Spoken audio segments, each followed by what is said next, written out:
जिसके सुबह प्रातःकाल जगने पर अयोध्या में 7 पर्दों का गवाक्ष खोला जाता था ताकि भगवान भुवन भास्कर इन पलकों पर प्रणाम की पहली किरण धीमे से रख सकें। ये वो चरण हैं। इसलिए भरत का सिर धन्य है कि उसने इन पवित्र चरणों में अपना सिर धरा।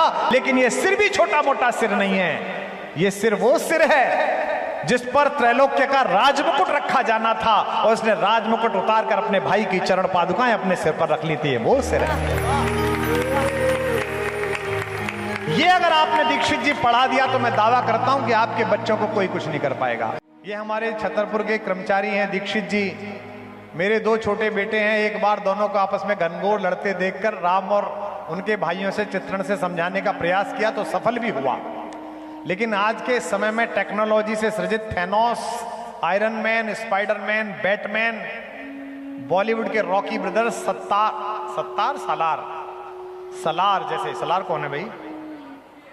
मूवी है। अच्छा, सलार जैसे नकली हीरो से प्रभावित होकर अनुसरण करने वाली पीढ़ी को दुनिया के हम सबके असली हीरो राम की तरफ कैसे मोड़ा जाए, मार्गदर्शन करने का कष्ट करेंगे।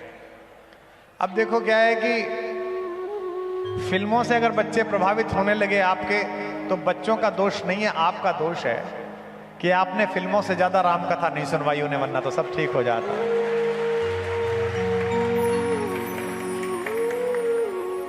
आप फिल्मों से अधिक उन्हें अपने अपने राम की वीडियो सुनवा दो।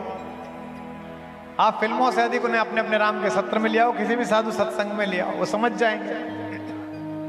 क्योंकि तब उनकी समझ में आएगा कि हैरी पॉटर हीरो नहीं है, पुरुषार्थ से जीने वाले राम हीरो हैं। राम के जीवन में कोई चमत्कार नहीं है। राम ने आकाश में हाथ घुमाकर कोई चीज पैदा नहीं की है। राम ने यूं छू मंत्र पढ़ के समुद्र के ऊपर पुल नहीं बनाया है। 3 दिन तक प्रतीक्षा की है, उपासना की है, समुद्र से मार्ग मांगा है, उसके बाद समुद्र को समझाया है, धमकी देकर मारा नहीं है। विनय न मानत जलद जड़ गए 3 दिन बीत, बोले राम सकोप तब भय बिन होए। और उस समय मारा नहीं है, भगवान को क्रोध नहीं आया, नकली क्रोध आया। क्योंकि पिता अपने बच्चों पर असली क्रोध नहीं करते। ये माएं बैठी हैं दिन में 100 बार अपने लड़के से कहती हैं मर जा उत्ते, मरने के लिए थोड़ी कहती हैं। जरा सी चोट लग जाए तो कलेजा टूट जाता है। नाश जा तेरा, हमारी दादी बोलती थी, थोड़ी चाहती थी मेरा नाश हो, प्रेम से बोलती थी। इसलिए वो तो पुत्र है, 5 तत्वों में एक है जल, और भगवान 5 तत्वों के स्वामी हैं, इसलिए डराते हैं, मारते नहीं हैं। जब आपको मारना होता है तो हथियार किससे मंगाते नहीं है, आप हाथ में उठा के मार देते हैं। और जब मारना नहीं होता तो क्या कहते हैं, लइए जरा डंडा, अरे अभी बताऊं, ऐसे बोलते हैं। भगवान क्या कहते हैं, लक्ष्मण बाण सरासन लानू, अरे लइयो जरा लक्ष्मण, सोखो बारिद बिसक कृसानू, अभी सोखता हूं इसे। अच्छा चलो ये भी मान लेते कि बाण मंगाया तुरंत ही सोख दे। उसके बाद भगवान ज्ञान देने लगते हैं कि ये मान नहीं रहा है। सटसन विनय कुटिल सन प्रीति सहज कृपन सन सुंदर नीति ममता रथ सन ज्ञान कहानी अति लोभी सन विरत बिखानी, इतना सारा ज्ञान देते हैं। अगर आपने उसे राम की कहानी सुनाई होती तो उसकी समझ में आ जाता कि हैरी पॉटर कोई पुरुषार्थी नहीं है, राम में पुरुषार्थ है।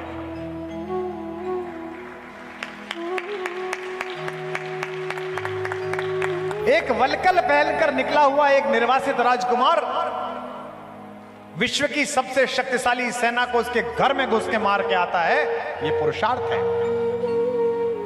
हथियार भी कैसे, जंगल से लिए हुए। राम के अंदर कोई चमत्कार नहीं, उन्होंने मनुष्यों की तरह जीवन जीकर हमें बताया कि अगर मैं कर सकता हूं तो तुम भी कर सकते हो। हैरी पॉटर में क्या पुरुषार्थ है जी? मैंने भी देखी है वो फिल्म, षड्यंत्र है हैरी पॉटर। ये सब कहानी जो भारत में परोसी जा रही है पुरुषार्थहीन कहानियां हैं। बच्चों को क्या पढ़ा रहे हो तुम? मैं 70 के दशक की पैदाइश हूं। मैंने अपने बचपन में आरुणि पढ़ा, मैंने धौम्य पढ़ा, मैंने नचिकेता पढ़ा, मैंने प्रहलाद पढ़ा, मैंने ध्रुव पढ़ा, मैंने महाराणा प्रताप पढ़े, मैंने झांसी की रानी पढ़ी, और मैंने वो छत्रसाल पढ़ा कि बेतवा नदी का युद्ध याद अकबर को जब आ जाता था, सुनते हैं सोते सोते अकबर महलों में जग जाता था। मैंने वो पढ़ा, यहीं से प्रकाश भैया की कविता से हमने छत्रसाल पढ़ा। हमने बहन को दिए गए भरोसे पर खरा उतरने के लिए मरने के बाद दोबारा जन्म लेने वाले हरदौल की कहानी सुनी। आप अपने पोते को क्या पढ़ा रही हो जी? अभी एक बिटिया आई थी, बैठी होगी, उसने मुझसे कहा कि आपसे मिलना था गुरुजी। जब मैं गर्भावस्था में थी तो मैंने पूरे समय 9 महीने आपके वीडियो देखे, यहाँ कहीं बैठी होगी बिटिया, और उसका प्रतिफल ये हुआ कि आराम से प्रसूति हुई और बच्चा अत्यंत आनंदपूर्वक शांत बालक है, ज्यादा परेशान नहीं करता, बहुत आनंद में है। हमारे सबके घरों में रामचरितमानस सुनाई जाती थी, सामने कन्हैया जी का चित्र लगा रहता था, तो कन्हैया जैसे बच्चे पैदा होते थे। अब दिन भर एमटीवी सुन रही है, दिन भर कुछ और देख रही है, तो बालक भी ऐसे ही पैदा हो रहे हैं। हैरी पॉटर में क्या पुरुषार्थ है? एक लड़का है पगला सा, वो किसी स्कूल में पढ़ने जाता है, वहां उसे एक जादुई झाड़ू मिल जाती है, उस झाड़ू को वो टांग के नीचे फंसा के उड़ता फिरता है। यही तो है, ये झाड़ू टांग के पीछे लगा के उड़ाने में क्या पुरुषार्थ है? झाड़ू लेके उड़ने में हमने भी उड़ाया था एक झाड़ू लेके, उसमें क्या फर्क पड़ा? क्या हुआ उसको? क्या पुरुषार्थ हो? लेकिन कहानी अगर सुनाई होती राम की, भरत की, शत्रुघ्न की, लक्ष्मण की, तो पंडित जी, दीक्षित जी, अपने बच्चों को रोज ये कहानी सुनाओ, अपने बच्चों को रोज महाभारत सुनाओ कि अगर भाई के लिए 5 गांव देने में भी कलेजा फटेगा तो तेरी मृत्यु निश्चित है। क्या कहने गए थे? शांति मांगने गए थे, हैं? तो दे दो हमको 5 गांव, रखो अपनी धरती तमाम, हम वही खुशी से खाएंगे, परिजन पर असीना उठाएंगे। दुर्योधन वह भी दे न सका, आशीष समाज की ले न सका, उल्टे हरि को बांधने चला, जो था असाध्य साधने चला। जब नाश मनुज पर छाता है, पहले विवेक मर जाता है। ये सिखाओ उसे। क्या कहता है दुर्योधन? सुच्यग्रम नैव दास्यामि बिना युद्धे न केशव। हे केशव, महाभारत में कहता है सुई के आगे के भाग की भूमि नहीं दूंगा। दिल्ली में एक करोड़पति परिवार था, नाम नहीं लेना चाहिए, संकेत से समझिए। नोएडा गुड़गांव के आसपास की सारी जमीनें उनकी थी, कम से कम 1,00,000 2 लाख करोड़ रुपए का टर्नओवर का व्यापार था। छोटे भाई को एक फार्म हाउस पसंद था जो 40-50 करोड़ का होगा। दोनों भाई उसके समझौते के लिए बैठे थे फार्म हाउस में। ज्यादा तू मैं हुई तो छोटे भाई ने रिवॉल्वर निकाल ली, बड़े भाई के अंगरक्षकों ने छोटे को गोली मार दी, छोटे के अंगरक्षकों ने बड़े को गोली मार दी। टीवी में देखा टाटा 407 में 1 लाख करोड़ के दोनों पड़े हुए थे। मैंने कहा इन्होंने बिल्डिंगें बनाई, इन्होंने अपार्टमेंट बनाए, लेकिन ये किसी मंदिर में जाकर राम की कहानी ना सुन के आए, वरना यहां ना पड़े होते, एक दूसरे को दे रहे होते। छोटा भाई 50 एकड़ का फार्म हाउस मांग रहा था और बड़े भाई ने गोली निकाल ली। अगर राम की कहानी सुनी होती तो कहती कैसी बात करता है तू, ये 50 एकड़ छोड़, पूरा सामान तेरा, चल मैं जा रहा हूं, तू संभाल ले। और मैं दावा करता हूं कि छोटा ले नहीं पाता। वो कहता नहीं भैया मत जाइए। ये संस्कार किसने भरा? ये संस्कार मानस जी ने भरा, ये संस्कार राम की कहानी ने भरा। दीक्षित जी, आपके बच्चों में राम और लक्ष्मण का सद्भाव हो, मैं तो यही कामना कर सकता हूं। हम 4 भाई हैं, मैं घर में सबसे छोटा हूं। सरस्वती की कृपा है कि लोकप्रियता थोड़ी ज्यादा है, तो मेरे भाई जो बड़े विद्वान हैं, अच्छे पढ़े लिखे हैं, बड़े पदों पर हैं, लोक में उनका परिचय मेरे भाई के रूप में है। कहीं जाते तो लोग कहते हैं कि कुमार विश्वास इनके भाई हैं, लेकिन जो मेरे परिवार के लोग हैं वो पता है कि परिवार में कोई मांगलिक उत्सव, वो अभी मांगलिक उत्सव था 24 तारीख को, सबसे बड़े से जो छोटे भाई हैं उनकी बेटिया की गोद भराई का कार्यक्रम था। मेरा साहस नहीं है कि अगर उनमें से कोई खड़ा हो तो मैं बैठ जाऊं, ये साहस नहीं है। और शायद इसी कारण मेरे चरित्र का भी उन्नयन है और मेरे जीवन का भी उन्नयन है।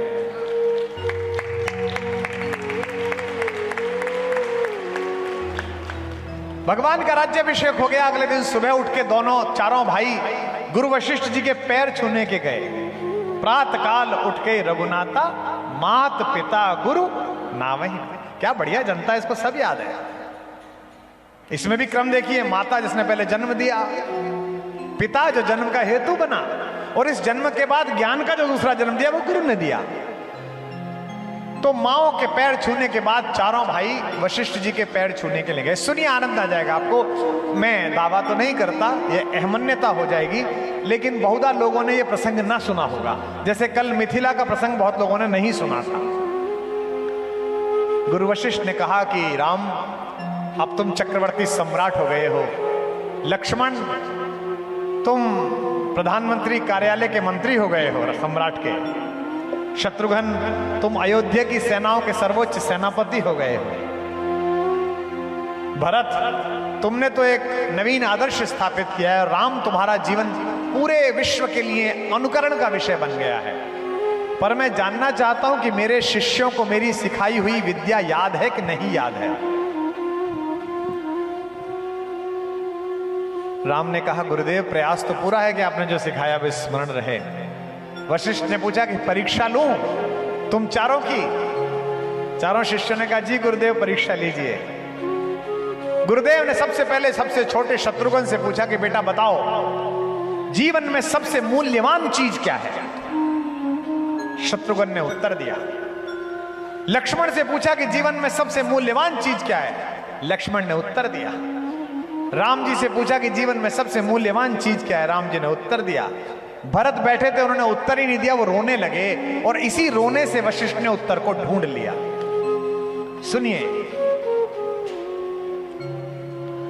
कि शत्रुघ्न जी से, ये भी अच्छा है कि आ गए आप।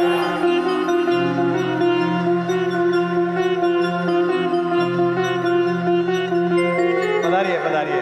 मैं आप ही की प्रतीक्षा में था, जो सुना रहा था वो आपको सुनना चाहिए। चारों भाइयों से गुरु वशिष्ठ ने पूछा कि जीवन में सबसे मूल्यवान क्या है। तो क्या क्या उत्तर मिला बताता हूं। मेरे अत्यंत प्रिय एक और अनुज आ गए हैं, इतने स्नेहिल, इतने प्रेमी और इतना इनके भाषा में अमृत है जो इनकी ऋषि परंपरा, इनकी गुरु परंपरा से प्राप्त हुआ है। मुझे लोग कहते हैं कि आपने क्या कमाया, क्या छोड़ दिया। मैं कहता हूं मुझसे सौभाग्यशाली कौन जिसके आप जैसे भाई हों, जिसके आप जैसे भ्राता हों। विराज शत्रुघ्न जी से पूछा कि सबसे अनमोल क्या है। चारों भाइयों से गुरु वशिष्ठ ने सवाल पूछा राज्याभिषेक के बाद कि शत्रुघ्न जी से अनमोल कुछ पूछा गया।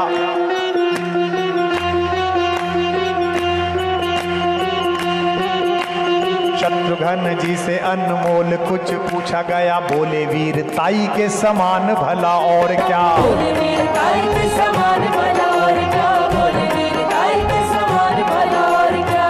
जो अयोध्या की सेनाओं का सेनापति हो उसके लिए तो वीरता ही सबसे बड़ी चीज है। शत्रुघ्न जी से अनमोल कुछ पूछा गया। बोले वीरताई के समान भला और क्या। बोले वीरताई के समान भला और क्या। बोले वीरताई के समान भला और क्या। लखन से पूछा गया।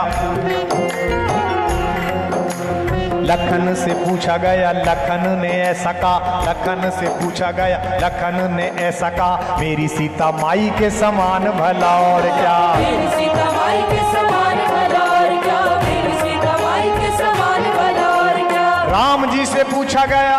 अब इनकी बारी आई।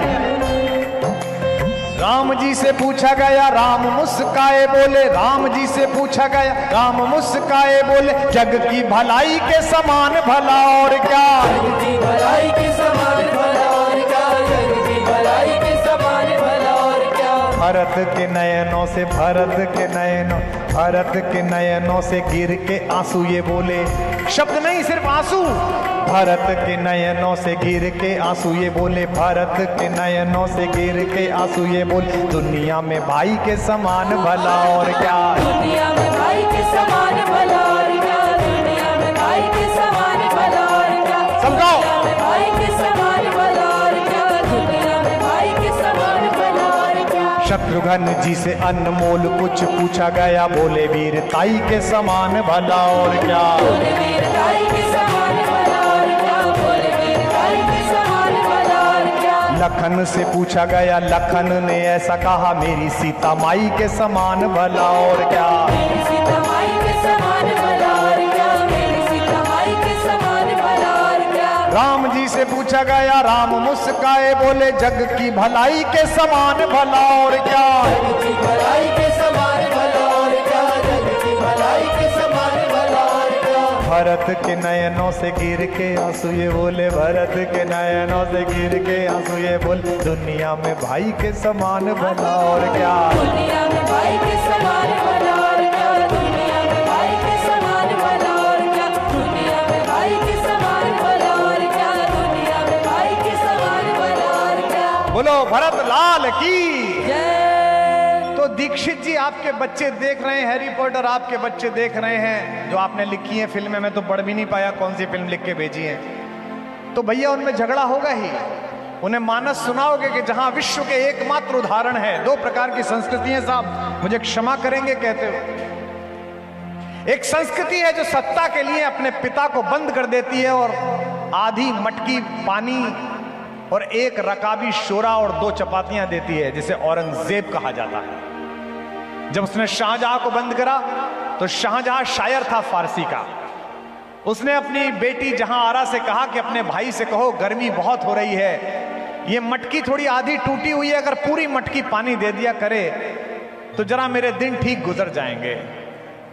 जहां आरा ने कहा कि भैया अब्बा हुजूर चाहते हैं कि मटकी में पानी ज्यादा हो। झुंझलाए हुए औरंगजेब ने कहा उनसे कहो तमीज में रहें, मैं जिंदा छोड़े हुए हूं, ये बड़ी बात है, जितना पानी मिल रहा है पी लें। एक चिट्ठी फारसी में एक रुबाई लिखकर भेजी शाहजहां ने अपने बेटे को, ए पिसर तू अजब मुसलमानी, बापिदरे आप जिंदा तरसानी। हिंदी में बता देता हूं, आप अपनी संस्कृति पर गदगद हो जाएंगे, जय घोष गूंजेगा यहां।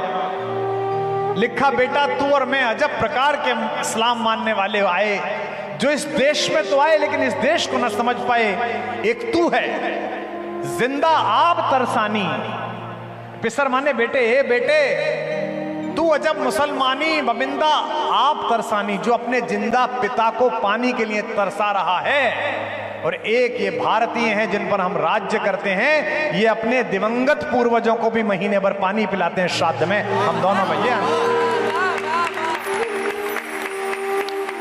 ये संस्कृतियों का विभेद है, ये वैचारिकी का विभेद है। सत्ताओं से देश नहीं बनते, संस्कृतियों के पुनर्निरीक्षण से, उनके रक्षण से देश बनते हैं। लोग पूछते हैं ना कि इन मठों मंदिरों इन कथावाचकों का क्या योगदान है।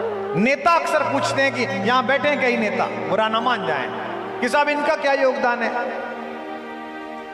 तुम ईंट मिट्टी से, संविधान की मान्यताओं से, नियमों से, कानूनों से किसी राष्ट्र का शरीर बना सकते हो, लेकिन उस राष्ट्र की सात्विक आत्मा का निर्माण तो साधु करता है, संत करता है, मठ करता है, तीर्थ करता है। दीक्षित जी आप पूछते हैं कि आप अपने दोनों बच्चों के बीच का संघर्ष कैसे टालें। श्रीमद् वाल्मीकि रामायण पढ़ाइए। इस श्लोक को मैंने आज से 5-6 वर्ष पहले रात्रि में 3 बजे पढ़ा तो आपकी भाभी जाग गई। वो सुबह उठती हैं 5 बजे पूजा करने के लिए। उन्होंने मुझसे कहा क्या हो गया। उन्हें लगा मुझको कोई समस्या हो गई, क्योंकि मैं हिचकियों से रो रहा था। मैं वाल्मीकि रामायण बंद करता था, फिर रोता था, फिर रोता था, फिर पढ़ता था। मैंने कहा कुछ नहीं, तुम सो जाओ, सुबह समझाऊंगा। राज्याभिषेक राम जी का हो गया। भरतलाल जी सबको धन्यवाद दे रहे हैं कि 14 वर्ष आपने मेरी बड़ी सहायता की। सेनापति को धन्यवाद दे रहे हैं। शत्रुघ्न को धन्यवाद दे रहे हैं कि बेटा तू छोटा है पर मैं तुझे धन्यवाद देता हूं, तू ही मेरे पास रहा। गुरु वशिष्ठ को चरण छू रहे हैं, माओ के पैर छू रहे हैं। कैकेयी के पास पहुंचे तो ठिठके, तो राम जी ने आंख तरेरी के सबसे पहले यहां वहां लेटे हैं। अब एक दृश्य आता है, आप भी रो पड़ेंगे बागेश्वर वालों। एक दृश्य आता है जहां वे माता सीता के सामने पहुंचते हैं। अब जटाओं से लिपटा हुआ शीश है और भारतेश्वरी माता सीता बैठी हुई हैं। उनके चरणों में भरतलाल अपना माथा रख देते हैं। कवि लिखता है, महाकवि लिखता है, कवियों का कवि लिखता है, जिसकी आदि कविता में वाणी कल्याणी ने प्रवाह पाया, जिसके कारण मुझ जैसा सामान्य शठ मूर्ख, एक सामान्य गृहस्थ अपनी बात कहने के योग्य हुआ इन लाखों हजारों लोगों में। वो मेरा बाबा, मेरा भगवान लिखता है कि इस सिर ने पैर को और पैर ने सिर को, दोनों ने एक दूसरे को धन्य किया। लंकेश्वर प्रणति भंग दृढ़ व्रतम तद्वन दम युगम। और अंत में लिखता अन्योन्य पावन मभूत भूवस समेत। दोनों ने एक दूसरे को पावन किया। तो मैं बहुत देर तक सोचता रहा कि अगर देवर ने अपनी भाभी के चरणों में शीश रखा तो ये कोई नई बात नहीं है। भाभी तो मां होती है, इसलिए ये शीश धन्य हुआ तो ठीक है, क्योंकि ये चरण कोई सामान्य चरण नहीं है। ये चरण वो हैं जो कालांतर में भारत का आचरण बन गए हैं। ये सीता के चरण हैं। ये चरण सामान्य चरण नहीं है। ये मिथिलेश नंदिनी के वो चरण हैं कि जिनके चरणों में जब वो अपने बाग में चलती थी तो न वो पल्लव और कोपल बिछाई जाती थी, ये वो दृष्टि है जिसके सुबह प्रातःकाल जगने पर अयोध्या में 7 पर्दों का गवाक्ष खोला जाता था ताकि भगवान भुवन भास्कर इन पलकों पर प्रणाम की पहली किरण धीमे से रख सकें। ये वो चरण हैं। इसलिए भरत का सिर धन्य है कि उसने इन पवित्र चरणों में अपना सिर धरा। लेकिन अगली पंक्ति पर आपका ज्यादा कोलाहल गूंजेगा, लेकिन ये सिर भी छोटा मोटा सिर नहीं है। ये सिर वो सिर है जिस पर त्रैलोक्य का राजमुकुट रखा जाना था और उसने राजमुकुट उतार कर अपने भाई की चरण पादुकाएं अपने सिर पर रख ली थी। वो सिर है। ये अगर आपने दीक्षित जी पढ़ा दिया तो मैं दावा करता हूं कि आपके बच्चों को कोई कुछ नहीं कर पाएगा। और आपके बच्चे तो छोटे हैं। मैंने जयपुर में 4 दिन अपने अपने राम बोला, ऐसे ही प्रश्न आप लोगों ने भेजे। एक प्रश्न आया, मैंने सोचा नाम पढ़ू ना पढ़ू संकोच में। एक सज्जन ने लिखा कि मैं 67 वर्ष का हो गया हूं, 72 साल के मेरे बड़े भैया हैं जो हिम्मतनगर गुजरात में रहते हैं। हम दोनों भाइयों का गांव की संपत्ति को लेकर 30 साल से मुकदमा चल रहा है। मेरे बेटे बहुओं ने उनको नहीं देखा, उनके बेटे बहुओं ने मुझे नहीं देखा। पर कल 2 दिन आपको सुनने के बाद मैं बहुत रोया हूं और आपका ये अपने अपने राम समाप्त होने के बाद मैं संपत्ति के सारे कागज, मुकदमे के कागज लेके, बहुओं को लेके, बेटों को लेके हिम्मतनगर जा रहा हूं। भैया के चरणों में लेट के रोऊंगा और कागज डाल के कहूंगा, भाड़ में गए कागज, मुझे माफ कर दीजिए, अपना आशीर्वाद दे दीजिए। ये कहानी है। यह भरत आपके घर में है तो रामायण है। और सूच्यक्रम नहीं वदास्यामि बिना युद्धे न केशवः कहने वाला दुर्योधन आपके घर में है तो महाभारत कोई टाल ही नहीं सकता है। सरस्वती से देवता कहते हैं कि आप ही के बुंदेलखंड में चित्रकूट में मनाने पहुंच गए हैं भरतलाल जी, राम वापस ना चल दें। सरस्वती से कहते हैं भरत की बुद्धि फेर दो, जैसे मंत्रा की भेजी थी। सरस्वती कहती है क्या मजाक की बात करते हो, भरत की बुद्धि फेर दो? किसी की भी फेर दूंगी, इसकी फेर दो। मोसन कहे तो भरत मत फेरू, लोचन सहस न सूझ सुमेरु। 1000 आंखें होने के बाद भी जिसे सुमेरु ना सूझते हो, ऐसी मूर्खता की बात करते हैं। वह भरत प्रतिमा नाटकम एक बहुत सुंदर महाकवि भास की रचना है, कभी पढ़िएगा। उसमें राज्य छिन जाने के बाद नाराज लक्ष्मण कहते हैं कि भैया आप किस बात के अधर्म के विरोधी हो, किस बात के धर्म के प्रतिपालक हो, आपके तो घर में ही अधर्म हो रहा है, आपका भाग्य छीना जा रहा है। ये कंधे पे धनुष लटकाए क्यों घूम रहे हो, परशुराम जी का दिया हुआ शारंग उठाते क्यों नहीं हो इसे? कितनी अच्छी बात कहते हैं। भगवान कहते हैं किम दोषुणेश रुचिर रुचिर, हे प्रिय भरत लक्ष्मण मैं किसको मारूं और मारकर किसे पातक लूं? अपने उस पिता को जो रघुवंश की लज्जा निभा रहा है कि जो वचन दे दिया वो पूरा किया जाएगा, अपनी उस मां को जो केवल स्त्री धन के रूप में लिए गए अपने वादों को पूरा कराने के लिए वरदान मांग रही है। और तीसरी बात महत्वपूर्ण है, भगवान कहते हैं या अपने उस छोटे भाई भरत को, पाप जिसके व्यक्तित्व की सीमा के बाहर खड़ा होकर अपराधी की तरह प्रतीक्षा करता है कि भरत चले जाएं तो यहां घटित हूं, मैं उस भरत को मारूं क्या? गुरु वशिष्ठ ने कहा कि भरत अब तुम राजा बना दिए गए हो, अब तुम राज्य संभाल लो, 14 वर्ष बाद अगर इच्छा है तो तुम दे देना राम को। आपको पता होगा हम प्रसाद लेते हैं, आज हमने गौशाला में प्रसाद लिया, हमने और भैया ने और सारे संगीत के साथियों ने। प्रसाद कौन सा था? पहले उस प्रसाद का भोग लगा, फिर हमने प्रसाद लिया। भगवान को अमनिया भोग लगता है जो किसी और ने ना खाया हो। यह कहा भरत जी ने कि अगर जो राज्य मैंने भोग लिया और उसके बाद मैं राम जी को दूंगा तो यह प्रसाद नहीं हुआ। इस भोग के एकमात्र अधिकारी तो, इस राज्य के भोग के एकमात्र अधिकारी तो राम जी हैं। सबसे पहले प्रसाद वही ग्रहण करेंगे, उसके बाद जो बचेगा वो मैं स्वीकार करूंगा, इसलिए मैं राज्य को नहीं लेना चाहता। जिस दिन राम जी को वापस बुलाने के लिए भरतलाल गए हैं तो रात्रि में भरद्वाज जी के आश्रम में विश्राम किया उन्होंने। और सुबह जब चलने लगे तो चेहरे पे उदासी थी। तो भरद्वाज जी ने कहा कि राजन, आपके मुखमंडल पर उदासी शोभा नहीं देती, आप किस लिए कष्ट में हो? भरतलाल जी ने कहा कि महर्षि, मुझे यह पता नहीं है कि भैया मुझसे नाराज हैं कि मुझसे प्रसन्न हैं। मुझे यह पता नहीं है कि मैं पहुंचूंगा तो भैया दोनों हाथों से मेरा स्वागत करेंगे या मेरा तिरस्कार करेंगे, क्योंकि मुझसे अपराध बहुत बड़ा हुआ है। और बागेश्वर धाम वालों, दुनिया में अकेले भरत हैं जो उस अपराध की सजा पा रहे हैं जो उन्होंने किया भी नहीं है।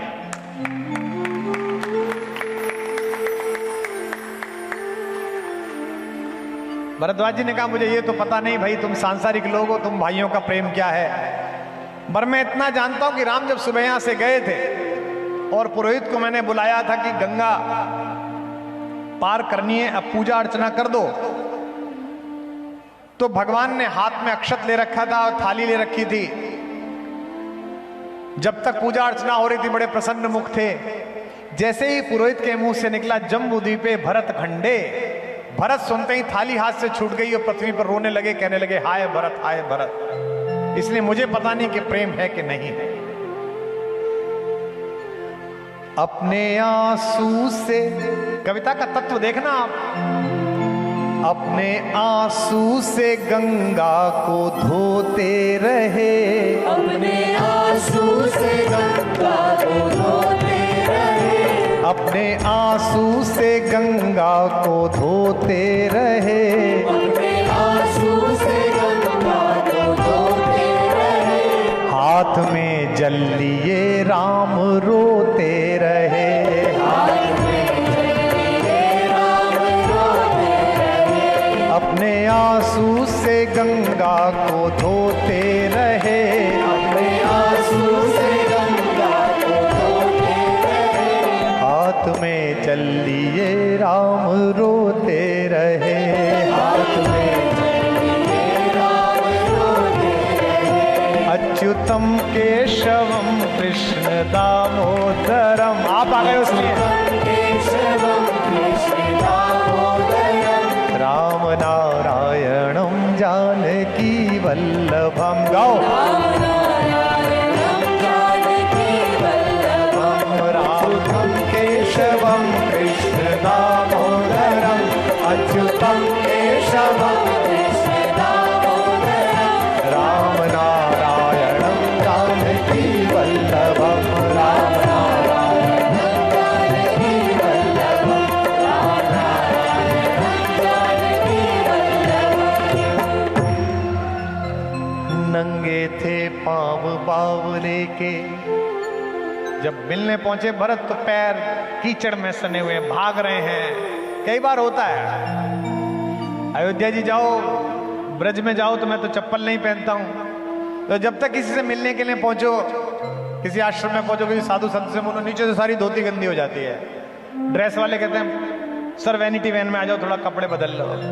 अबे मैंने कहा मूर्ख हो, इस रज में भगवान लोटा है और इससे बचने की कोशिश कर रहे हो, उसे तो सिर पे लगाओ, कहां पागल है।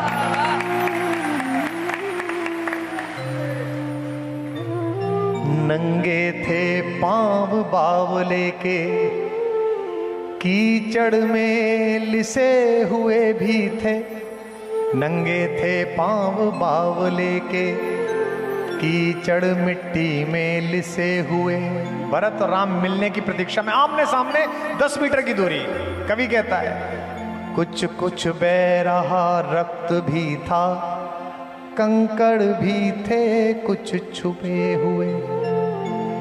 वह व्याकुलता थी बढ़ने की, धनु कहीं कहीं पर तीर गिरा। वह व्याकुलता थी मिलने की, धनु कहीं कहीं पर तीर गिरा।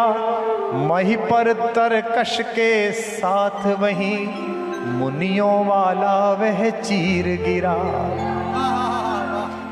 बावरा चाहता था पहले रघुबर को शीश झुका लूं मैं।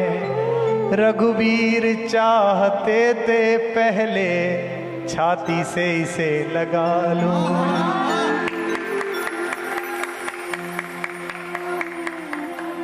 रघुवीर चाहते थे छाती से पहले इसे लगा लूं मैं, आखिर रघुबर की विजय हुई, हाथों पर उठा लिया उसको, वह चरण छुए इससे पहले छाती से लगा लिया उसको। यह हृदय हृदय का मिलन हुआ, जब हृदय हृदय का मिलन हुआ तो दूर विरह का ताप हुआ। सबने देखा, अब सबने देखा, चित्रकूट में ऐसे भरत मिलाप हुआ। तो दीक्षित जी, आप अपने बच्चों को पढ़ा क्या रहे हो? अगर ये सिखा रहे हो, रात के समय में चंद्रमा निकला हुआ है, पूरी अयोध्या सामने बैठी हुई है, भगवान मंच पर विराजमान हुए, सामने भरत बैठे, आप जैसे हजारों लोग, सारी अयोध्या के लोग। वो एक रात थी जो इस विश्व का इतिहास बदल सकती थी। अगर राम उस दिन लौट जाते तो जनता की इच्छाओं का पालन होता। दिल्ली में बैठे हुए मठाधीश और लखनऊ और भोपाल में बैठे हुए नेता और यहां आए हुए विधायक गण समझें कि भगवान ने एक नया आदर्श तय किया है। राम जी ने, जनमत सदा सत्य नहीं होता, कई बार जनमत भी गलत होती है, लेकिन नीति सदा सत्य होती है, सत्य सदा सत्य होता है।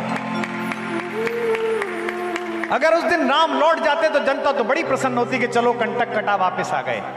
लेकिन भगवान ने कहा कि नहीं, मेरे और तुम्हारे पिताजी ने संविधान में संशोधन किया है। इसीलिए मैं सारे लोगों से कहता हूं कि भगवान अगर लड़कर अपने विग्रह में स्थापित हुए हैं रामचंद्र जी, तो मुझे इसका दुख नहीं है, मुझे इसका सात्विक स्वाभिमान है कि न्याय के देवता ने न्यायालय में लड़ा के अपना न्याय लिया। और आज ये मेरा छोटे भाई, मेरा अनुज मथुरा से आए हैं। मैं इसी व्यासपीठ से इसी शुभकामना को आपके संकल्प के बीच दोहराता हूं कि साल नहीं बीतेगा, जैसा उत्सव हमने अयोध्या में मनाया वैसा हम मथुरा में मना के मानेंगे। लेकिन सात्विकता से मनाएंगे। यह दो संस्कृतियों का अंतर है।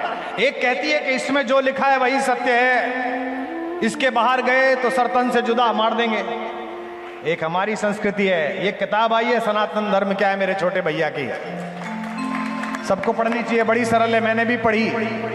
लेकिन इस किताब में भी 5 दोष जो मुझे दिखेंगे वो लिख के मैं फोन करूंगा कि भैया ये छूट गया, अगले संस्करण में ठीक कर लेना, और वो मानेंगे। ये कहां से आया है? ये परंपरा इस संस्कृति से आई है जहां आद्य शंकराचार्य, विश्व की सबसे बड़ी तेजस्वी विभूति, दक्षिण से चली और महेश्वर में मंडन मिश्र को शास्त्रार्थ के लिए आमंत्रित किया।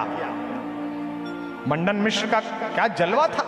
शंकराचार्य जी महेश्वर पहुंचे और किसी पनघट पे पनिहारिन से पूछा कि मंडन मिश्र का घर कहां है, तो पनिहारिन ने कहा जिस द्वारे पर तोता और मैना संस्कृत भाषा में द्वैत अद्वैत का शास्त्रार्थ करते मिले, वो महारथी मंडन मिश्र का घर है। इतना बड़ा महारथी था।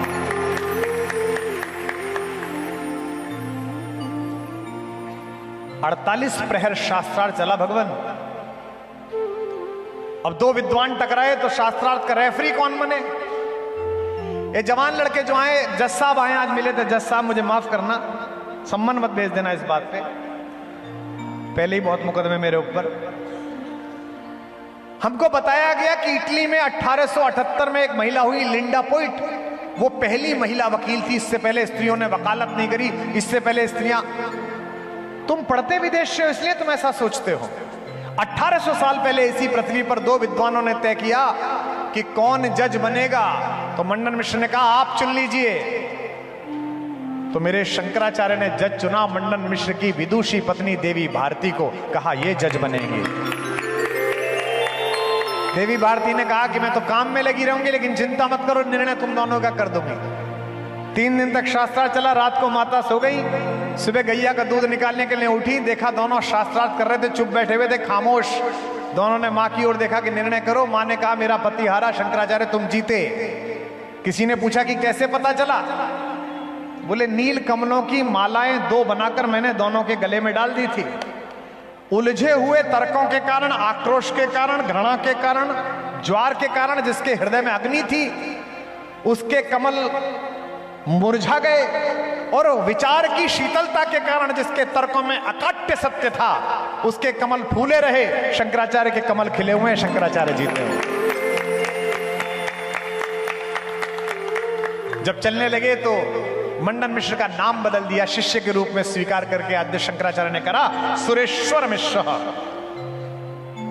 मुझे इस वाचालता के लिए साधु संत क्षमा करेंगे, मैं धर्म का अधिकारी विद्वान नहीं हूं, अध्ययन और गुरु परंपरा में जो मिला उससे बोल रहा हूं। सुरेश्वर मिश्र ने कहा गुरुदेव आप तो केदारनाथ जी जा रहे हैं मंदिर का निर्माण करने के लिए, मेरे लिए क्या आज्ञा है? ये केवल भारत है जिसके पास अपने अनुशीलन और पुनर्पाठ की इतनी संभावना है।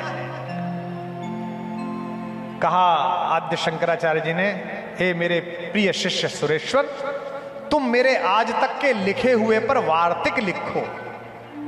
32 वर्ष की आयु में भगवान शंकराचार्य ने जो लिख दिया है वो कोई लिख नहीं सकता है। गंगा जी के सामने खड़े हो तो भी शंकराचार्य जी याद आते हैं, देवी सुरेश्वरी भगवती गंगे त्रिभुवन तारिणी तरल तरंगे शंकर मौलि विहारिणी विमले मम मत रास्ताम तव पद कमले। विष्णु जी को प्रणाम करो तो शंकर जी याद आते हैं, शंकर जी को प्रणाम करो तो भी शंकर जी याद आते हैं। नमामि शमीशान निर्वाण रूपम विभुम व्यापकम ब्रह्म वेद स्वरूपम, वही याद आता है। इतना विद्वान व्यक्ति अपने शिष्य सुरेश्वर से कहा मुझ पर वार्तिक लिखो। यहां जो संतगण बैठे हैं, जो विद्वान बैठे हैं, वे वार्तिक का अर्थ समझते हैं, लेकिन सामान्य जनता के लिए बता रहा हूं। इस पर जय घोष करना कि तुम्हारी गुरु परंपरा कितनी सरज और सहज है, कोई अहंकार नहीं है हम में। वार्तिक का मतलब है उत्तम। जो मैंने कहा है बेटा इसकी समीक्षा कर, ये तो कोई बड़ी बात नहीं है। मेरी 3 किताबें बेस्ट सेलर, कोई दीवाना कहता है पगली लड़की और फिर मेरी याद, मैं कहूं कि इसकी समीक्षा करो, इसमें क्या महान काम है अपनी तारीफ करवाना हूं? कहते हैं उत्तम, इसकी समीक्षा कर। अनुक्तम, जो मैं नहीं कह पाया हूं बेटे उसकी समीक्षा करके गुरुजी आप चूक गए, बड़ी बात।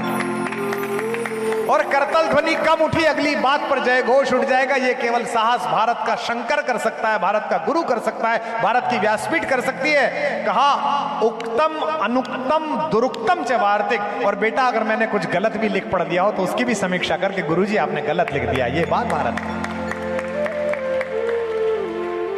राम बैठे, चंद्रमा ऊपर निकला हुआ है। ये चंद्रमा भगवान के जन्म पर बड़ा दुखी था। जब भगवान पालने में थे तो चंद्रमा बहुत नाराज था, टेढ़ा मुंह किए हुए था। उस समय की नक्षत्र गणना देख लो तो भी टेढ़ा ही दिखेगा। तो भगवान ने पालने में कहा भी तू क्यों दुखी है, प्रकृति श्रृंगार कर रही है। उसने कहा हमारा क्या, आप तो सूर्यवंशी हो, आपके नाम में तो सूर्य ही सूर्य है, हमारा क्या मतलब। भगवान ने कहा दुखी मत हो, मैं सबके कल्याण के लिए आया हूं। आज से मेरा नाम कभी तेरे नाम के बिना नहीं लिया जाएगा, दुनिया मुझे रामचंद्र के नाम से जानेगी, तू भी प्रसन्न रहे। गुप्त जी लिखते हैं बुंदेलखंड के, रात्रि में जनता बैठी, आनंद लीजिए इसका, कि तदनंतर बैठी सभा उटज के आगे, नीले वितान के तले दीप बहु जागे, टकटकी लगाए नयन सुरों के थे वे। सब टकटकी लगाए थे, पता नहीं क्या होगा। परिणाम उत्सुक उन भयातुरों के थे वे। वह चंद्रलोक था कहां चांदनी वैसी, प्रभु बोले गिरा गंभीर गूढ़ निधि जैसी। एकदम भगवान बोले, हे भरत भद्र अब कहो अभीप्सित अपना। भैया बताओ क्यों आए, क्या चाहिए? सोचिए, जिसके कारण उनके परम प्रिय भाई को इतना कष्ट सहना पड़ा, उस भाई से भाई पूछ रहा है कि तुझे चाहिए क्या? सब सजग हो गए, भंग हुआ जो सपना। भरत ने कहा, हे आर्य रहा क्या भरत अभीप्सित अब भी? मुझे और क्या चाहिए भैया, मैं तो इसी दिन के लिए पैदा हुआ था कि मेरी माँ के कारण मेरे पिता कष्ट पाकर मरे, आप इस पेड़ के नीचे बैठे रहें, भाभी के पैरों में बिवाई फट जाएं, इसी दिन के लिए पैदा हुआ था। कहते हैं मैं इस बात से परेशान नहीं हूं कि आपको इतना कष्ट हुआ, आज मैं इस बात के लिए परेशान हूं कि आपने मुझसे ये पूछा कि मुझे क्या चाहिए। मैंने अभी थोड़ी देर पहले कहा था कि अगर भगवान के सामने ये तय करना पड़ा कि उसे क्या चाहिए, हमको क्या चाहिए, तो भगवान फिर किस काम का है? कहता है कि आर्य रहा क्या भरत अभीप्सित अब भी। भगवान ने क्या करा? प्रभु ने भाई को पकड़ हृदय पर खींचा, रोदन जल से सविनोद उसे फिर सींचा। और ये दो पंक्ति सुनिएगा, कहा बेटा मुझसे क्यों नाराज होता है? तेरे आशय की थाह मिलेगी किसको, जनकर माता भी जान न पाई जिसको। 100 बार धन्य वह एक लाल की माई। आप भी बोलना, 100 बार धन्य वह एक लाल की माई, जिस जननी ने है जना भरत सा भाई। पागल सी प्रभु के साथ सभा चिल्लाई, 100 बार धन्य वह एक लाल की माई। ऐसा भाई जिसको प्राप्त हो जाए। बड़ा प्रसिद्ध प्रसंग है, मैंने कई बार सुनाया भी है और बहुत सारे लोग इसे सुनाते भी हैं, लेकिन कुछ लोगों को इसमें अत्यंत आनंद मिलता है, इसलिए मैं सुना रहा हूं। बाकी मुझे शबरी पर विशेष रूप से आज बोलना है।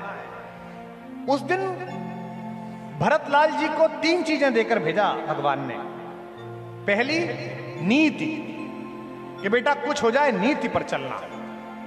दूसरी खड़ाऊं, और तीसरी क्षमा।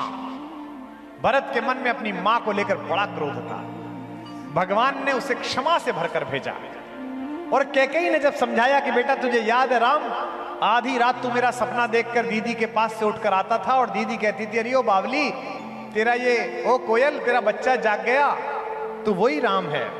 होने पर बहुधा अर्धरात्रि अंधेरी, जी जी आकर करती पुकार थी मेरी। लो कुहुकनी अपना कुहुक राम यह जागा, निज मंझली माँ का स्वप्न देख उठ भागा। तू वही राम मैं वही के कई तेरी, होने पर बहुधा अर्धरात्रि अंधेरी। राम क्या कहते हैं? हे अम्ब तुम्हारा राम जानता है सब, इस कारण वह कुछ खेद मानता है कब। छोटे छोटे बातों में गुस्सा हो जाना, क्रोध हो जाने वाले लोगों, इस प्रसंग से दीक्षित जी ने इस बहाने याद दिलाया, यही ध्यान रखना कि अगर क्षमा इतनी बड़ी है जितनी राम में है तो तुम्हारे घर में रामायण है। और अगर समाई इतनी भी नहीं है कि 5 गांव भी नहीं दे सकते तो तुम्हारे घर की महाभारत को कोई टाल नहीं सकता, ये तय बात।